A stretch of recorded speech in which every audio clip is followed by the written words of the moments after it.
tin soldiers!" exclaimed a little boy who had just been given his birthday present. He opened the box. 25 tin soldiers were lying there as still as the lead they were made of. The boy clapped his hands together in glee and started arranging the tin brothers on the table.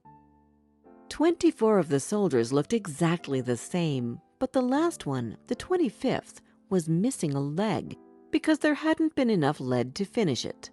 This last soldier stood just like his brothers all day and all night long. The only difference was that he only had one leg. Night came, and the tin soldier could finally take a look at the other toys. They were carefully organized, and each had its own place.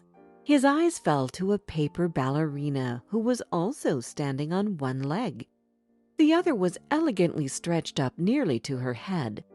The tin soldier couldn't see the second leg and thought she was just like him, with only one leg. He fell in love with the little dancer, whose top was covered with tiny stones which flickered magically in the moonlight. "Hey there, you on the left!" yelled a green-haired troll from across the room. The tin soldier couldn't understand who he was addressing, but the troll spoke again. "Take your eyes off the ballerina right now. Haven't you seen a ballerina before? Don't you even think of getting any closer to her tomorrow when the boy plays with us." But the tin soldier didn't pay any attention to what the troll was saying. The next day, the boy started playing with the toys, and for a moment the tin soldier was so close to the ballerina that he thought he would have the chance to introduce himself. But the next moment, the boy put him on the window to guard it, as it happened to be one of the main gates to the city. No one knows whether it was the wind or the troll who pushed the tin soldier out of the window.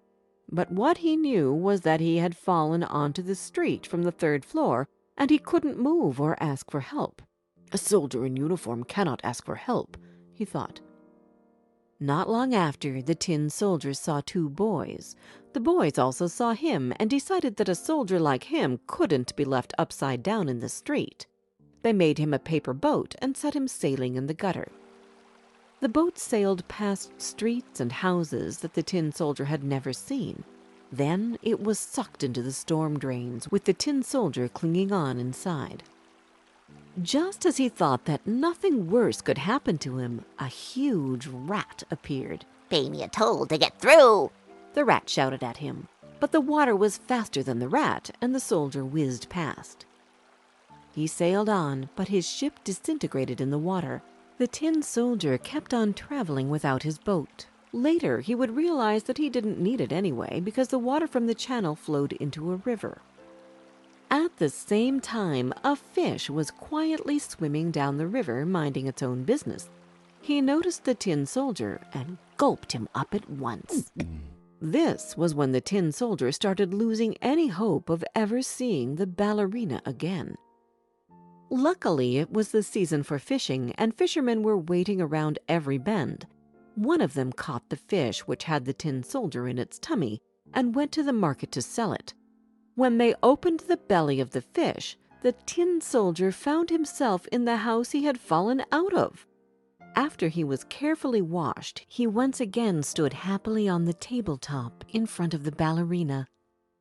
Unfortunately, his happiness lasted no longer than a few seconds. The boy was angry at the tin soldier because he thought that the soldier had deserted his post, and so he took the tin soldier and sent him right into the fire. Just as the soldier had started feeling the heat from the fire, fresh air rushed into the room, and the ballerina was blown into the fire with him.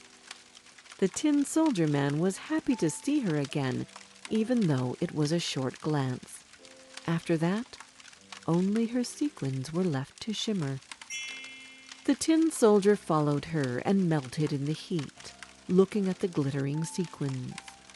The next morning, the maid took the ashes out of the stove and found a small tin heart in the ashes.